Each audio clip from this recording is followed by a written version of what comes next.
आज की कहानी है वारिसों वाली अम्मा। कल रात पुजारिन अम्मा ठंड से मर गईं तो मोहल्ले में शोक की लहर दौड़ आ गई। हर एक ने पुजारिन अम्मा के ममत्व और उनकी धर्म भावना की जो खोल कर चर्चा की, पर दबी जबान से चिंता भी जाहिर की कि पुजारिन का अंतिम संस्कार कैसे होगा। पिछले 20-25 सालों से वह मंदिर में सेवा करती आ रही थी। जहाँ तक लोगों को याद है, इस दौरान उनका कोई रिश्ते नाते का परिचित नहीं आया। उनकी जैसी लंबी आयु का कोई बुजुर्ग अब मोहल्ले में भी नहीं बचा है जो बता सके कि उनका कोई वारिस है भी या नहीं। मोहल्ले वालों को यह सोचकर ही कपकपी छूट रही है कि केवल दाह संस्कार कराने से ही तो सब कुछ नहीं हो जाएगा। तमाम तरह के कर्म कांड भी तो करने होंगे। आखिर मंदिर की पवित्रता का सवाल है। बिना कर्म कांड के ना तो पत्थर की मूर्तियां शुद्ध होंगी और ना ही सूतक से बाहर निकल सकेंगी। पर यह सब करे कौन और कैसे? मजाकिया स्वभाव के राकेश जी हंसकर अपनी पत्नी से बोले, क्यों रमा, यह 4 बजे भोर में पुजारिन अम्मा को लेने यमदूत आए कैसे होंगे? ठंड से तो उनकी भी हड्डी कांप रही होगी ना। इस समाचार को लेकर आई मेहरी घर का काम करने के पक्ष में बिल्कुल नहीं थी। वह तो बस मेम साहब को गर्मा गर्म खबर देने भर आई है, चूंकि वह पूरी ऑल इंडिया रेडियो है। इसलिए रमा ने पति की तरफ चुपके से आंखें तरेरी कि कहीं उनकी मजाक में कही बात मिर्च मसाले के साथ पूरे मोहल्ले में न फैल जाए। घड़ी की सुई जब 12 पर पहुंचने को हुई, तब जाकर मोहल्ले वालों को चिंता हुई कि ज़्यादा देर करने से रात में घाट पर जाने में परेशानी होगी। पुजारिन अम्मा की देह यूं ही पड़ी है, लेकिन कोई उनके आसपास भी नहीं फटक रहा है। वहां जाने से तो अशौच हो जाएगा। फिर नहाना धोना जितनी देर टल सकता है टले। धीरे धीरे पूरे मोहल्ले के पुरुष चौधरी जी के यहाँ जमा हो गए।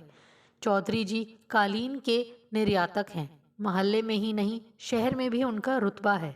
चमचों की लंबी चौड़ी फौज है जो हथियारों के साथ उन्हें चारों ओर से घेरे रहती है। शायद यह उनके खौफ का असर है कि अंदर से सब उनसे डरते हैं, लेकिन ऊपर से आदर का भाव दिखाते हैं और एक दूसरे से चौधरी जी के साथ अपनी निकटता का बखान करते हैं। हाँ, तो पूरा मोहल्ला चौधरी जी के विशाल ड्राइंग रूम में जमा हो गया। सबके चेहरे तो उनके सीने तक ही लटके रहे, पर चौधरी जी का तो और भी ज्यादा, शायद उनके पेट तक।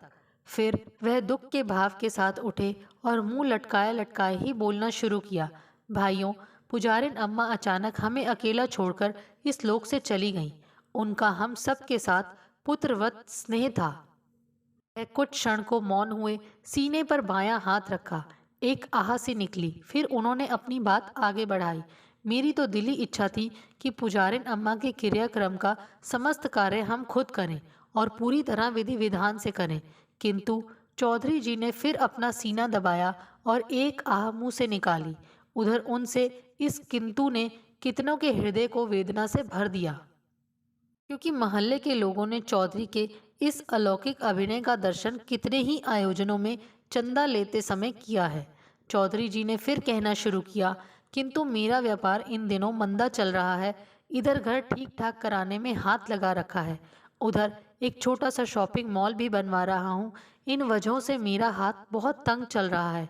और फिर पुजारिन अम्मा का अकेले मैं ही तो बेटा नहीं हूँ, आप सब भी उनके बेटे हैं।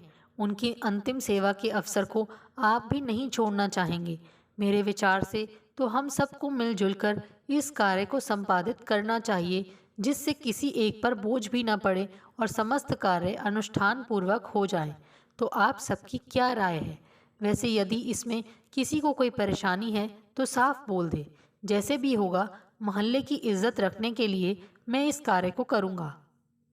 चौधरी साहब के इस पूरे भाषण में कहाँ विनीत भाव था, कहाँ कठोर आदेश था, कहाँ धमकी थी। इस सब का पूरा पूरा आभास मोहल्ले के लोगों को था।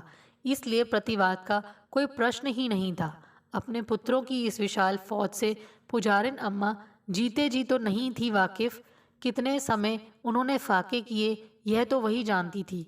हाँ, आधे अधूरे कपड़ों में लिपटी उनकी मृतदेह एक फटी गुदड़ी पर पड़ी थी। लगभग 150 घरों वाला वह मोहल्ला न उनके लिए कपड़े जुटा पाया, न अन्न, किंतु आज उनके लिए सुंदर महंगे कफन और लकड़ी का प्रबंध तो वह कर ही रहा है। कभी रेडियो टीवी का मुंह न देखने वाली पुजारिन अम्मा के अंतिम संस्कार की पूरी वीडियोग्राफी हो रही है। शाम को टीवी प्रसारण में यह सब चौधरी जी की अनुकंपा से प्रसारित भी हो जाएगा। इस प्रकार पुजारिन अम्मा की देह की राख को गंगा की धारा में प्रवाहित कर गंगा जल से हाथ मुंह धो सबने अपने अपने घरों को प्रस्थान किया। घर आकर गीजर के गर्मा गर्म पानी से स्नान कर और चाय पीकर चौधरी के पास हाजिरी लगाने में किसी मोहल्ले वाले ने देर नहीं की। चौधरी खुद तो घाट तक जा नहीं सके थे, क्योंकि उनका दिल पुजारिन अम्मा के मरने के दुख को सहन नहीं कर पा रहा था, किंतु वह सबके लौटने की प्रतीक्षा जरूर कर रहे थे। उनकी रसोई में देसी घी में चूड़ा मटर बन रहा था, तो गाजर के हलवे में मावे की मात्रा भरपूर थी। आने वाले हर व्यक्ति की वह अगवानी करते। नौकर गुनगुने पानी से उनके चरण धुलवाता और काली मिर्च चबाने को देता। पाँव पोंछ पर सब अपने पाँव पोंछते और अंदर आकर सोफे पर बैठ शनील की रजाई ओढ़ लेते। नौकर तुरंत ही चूड़ा मटर पेश कर देता, फिर हलवा, चाय पान वगैरह। चौधरी जी की इस आव भगत के तो सब दीवाने हैं। बातों के सिलसिले में रात गहराई तो देसी विदेशी शराब और काजू बादाम के बीच पुजारिन अम्मा कहीं खो सी गईं। अगली सुबह मोहल्ले वालों को एक नई चिंता का सामना करना पड़ा। मंदिर और मूर्तियों की साफ सफाई का काम कौन करे? मोहल्ले के पुरुषों को तो फुर्सत न थी। महिलाओं के कामों और उनकी व्यस्तताओं का भी कोई और छोर न था। किसी को स्वेटर बुनना था तो किसी को अचार डालना था, कोई कुम्हरोड़ी बनाने की तैयारी कर रही थी तो कोई आलू के पापड़ बना रही थी। उस पर भी यह कि सबके घर में ठाकुर जी हैं ही, जिनकी वे रोज ही पूजा करती हैं। फिर मंदिर की देखभाल करने का समय किसके पास है? मोहल्ले की सभी समस्याओं का समाधान तो चौधरी को ही खोजना था। हर रोज एक परिवार के जिम्मे मंदिर रहेगा, वह उसकी देखभाल करेगा और रात में चौधरी जी को दिन भर की रिपोर्ट के साथ उस दिन का चढ़ावा भी सौंपेगा। हर बार की तरह अब भी मोहल्ले वालों के पास प्रतिवाद के स्वर नहीं थे। अभी पुजारिन अम्मा को मरे एक सप्ताह भी नहीं बीता था कि एक दिन 50, 55 और 60 वर्ष की आयु के 3 लोग राम नामी दुपट्टा ओढ़े मंदिर में सपरिवार विलाप करते मोहल्ले वालों को दिखाई दिए। ये कौन लोग हैं और कहाँ से आए हैं, यह किसी को पता नहीं था, पर उनके फूट फूट कर रोने से सारा मोहल्ला थर्रा उठा। मोहल्ले के लोग अपने अपने घरों से निकलकर मंदिर में आए और यह जानने की कोशिश की कि वे कौन हैं और क्यों इस तरह धाड़े मार मार कर रो रहे हैं। ये तीनों परिवार केवल हाहाकार करते जाते, पर ना तो कुछ बोलते ना ही बताते। हथियारधारी लोगों से घिरे चौधरी को मंदिर में आया देखकर मोहल्ले वाले उनके साथ हो लिए। तीनों परिवार के लोगों ने चौधरी जी को देखा, उनके साथ आए हथियारबंद लोगों को देखा और समझ गए कि यही वह मुख्य व्यक्ति है जो यहाँ फैले इस सारे नाटक को दिशा निर्देश दे सकेगा। इस बात को समझकर उनके विलाप करते मुंह से एक बार ही तो निकला, अम्मा, और उनके हृदय से सटी अम्मा और उनके परिवार की किसी मेले में खींची हुई फोटो जैसे उनके हाथों से छूट गई।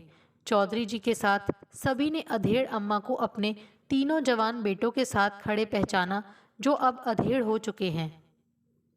घूंघट की ओट से झांकती ये अधेड़ औरतें जरूर इनकी बीवियां होंगी और पोते पोतियों के रूप में कुछ बच्चे। चौधरी साहब के साथ मोहल्ले के लोग अपने अपने ढंग से इनके बारे में सोच रहे थे कि इतने सालों बाद इन बेटों को अपनी माँ की याद आई है, वह भी तब जब वह मर गई। किस आशा, किस आकांक्षा से आए हैं ये यहाँ? क्या पुजारिन अम्मा के पास कोई जमीन जायदाद थी? 3 बेटों की यह माता इतना भरा पूरा परिवार होते हुए भी अकेली दम तोड़ गई। आज उसका परिवार यहाँ क्यों जमा हुआ है? इतने सालों तक ये लोग कहाँ थे? किसी को भी तो नहीं याद आता कि ये तीनों कभी यहाँ आए हों या पुजारिन अम्मा कुछ दिनों के लिए कहीं गई हों। ठीक है, हाथ मुंह धो लो, आराम कर लो, फिर हवेली आ जाना, बताना कि क्या समस्या है। चौधरी जी ने घुड़का तो सारा विलाप बंद हो गया। धीरे धीरे भीड़ अपने अपने रास्ते खिसक ली। अगर कोई देखता तो जान पाता कि कैसे वे तीनों परिवार लोगों के जाने के बाद आपस में तू तू मैं करते हुए लड़ पड़े थे। बड़ा बोला, मैं बड़ा हूँ, अम्मा की संपत्ति पर मेरा हक है, उसका वारिस तो मैं ही हूँ। तुम दोनों क्यों आए यहाँ? क्या मंदिर बांटोगे? पुजारी तो एक ही होगा मंदिर का। मंझले के पास अपने तर्क थे। अम्मा मुझे ही अपना वारिस मानती थी। देखो देखो, उन्होंने मुझे यह चिट्ठी भेजी थी। लो, देख लो दद्दा। अम्मा ने लिखा है कि तू ही मेरा राजा बेटा है। बड़े ने तो साथ ले जाने से मना कर दिया। तू ही मुझे अपने साथ ले जा। अकेली जान पड़ी रहूंगी। जैसे अपने टॉमी को 2 रोटियां डालना, वैसे मुझे भी दे देना। अब की बार छोटा भी मैदान में कूद पड़ा तो कौन सा तुम ले गए मंझले दद्दा। अम्मा ने मुझे भी चिट्ठी भेजी थी। लो देखो, लिखा है, मेरा सोना बेटा। तू तो मेरा पेट पूछना है। तू ही तो मुझे मरने पर मुखाग्नि देगा। बेटा, अकेली भूत सी डोलती हूँ। पोते पोतियों के बीच रहने को कितना दिल तड़पता है। मंदिर में कोई बच्चा, कोई बहू जब अपनी दादी या सास के साथ आते हैं तो मेरा दिल रो पड़ता है। इतने भरे पूरे परिवार की माँ होकर भी मैं कितनी अकेली हूँ। मेरा सोना बेटा, ले जा मुझे अपने साथ। सच है, सबके पास प्रमाण है अपने अपने बुलावे का। किंतु कोई भी सोना या राजा बेटा पुजारिन अम्मा को अपने साथ नहीं ले गया। इसके लिए किसी प्रमाण की जरूरत नहीं, क्योंकि कोई लेकर गया होता तो आज पुजारिन अम्मा यूं अकेली पड़े पड़े ना मर गई होती और उनका दाह संस्कार चंदा करके ना किया गया होता। पुजारिन अम्मा के 3 पुत्र, जिन्होंने एक क्षण भी बेटे के कर्तव्य का पालन नहीं किया, जिन्हें अपनी माँ का अकेलापन नहीं खला, वे आज उसके वारिस बने खड़े हैं। क्या उनका मन जरा भी अपनी माँ के भेजे पत्र से विचलित नहीं हुआ? क्या कभी उन्हें एहसास हुआ कि जिस माँ ने उन्हें 9 माह तक अपनी कोख में रखा, जिसने उन्हें सीने से लगाकर रातें आंखों में ही काट दी, उस माँ को वे तीनों मिलकर 9 दिन भी अपने साथ नहीं रख सके। आज भी उन्हें उसके दाह संस्कार, उसके श्राद्ध आदि की चिंता नहीं। चिंता है तो मात्र मंदिर के वारिसाना हक की।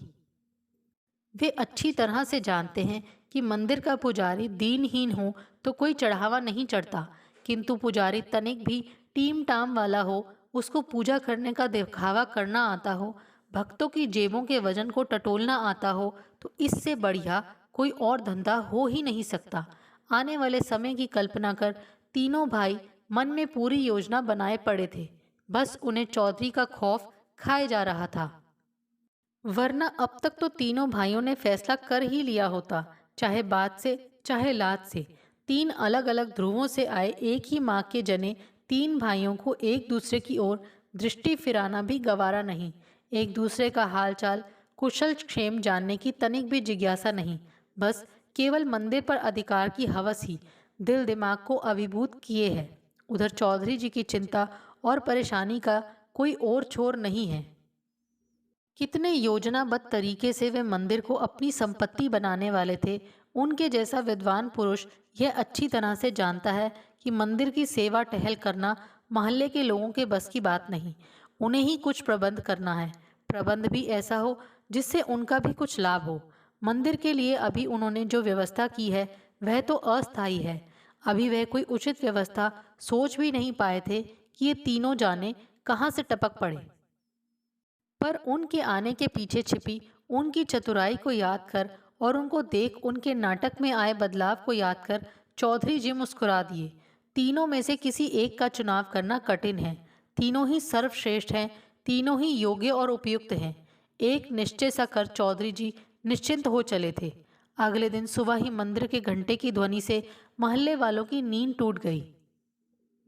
मंदिर को देखने और पुजारिन अम्मा के वारिसों के बारे में जानने के लिए लोग मंदिर पहुंचे तो देखा तीनों भाई मंदिर के तीनों कमरों में किनारीदार पीली धोती पहने, लंबी चुटिया बांधे और सलीके से चंदन लगाए मूर्तियों के सामने मंत्र बुदबुदा रहे हैं।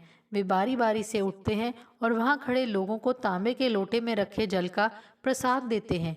सामने ही ताला जड़ित दान पात्र रखा है, जिस पर गुप्त दान, स्वेच्छा दान आदि लिखा हुआ है।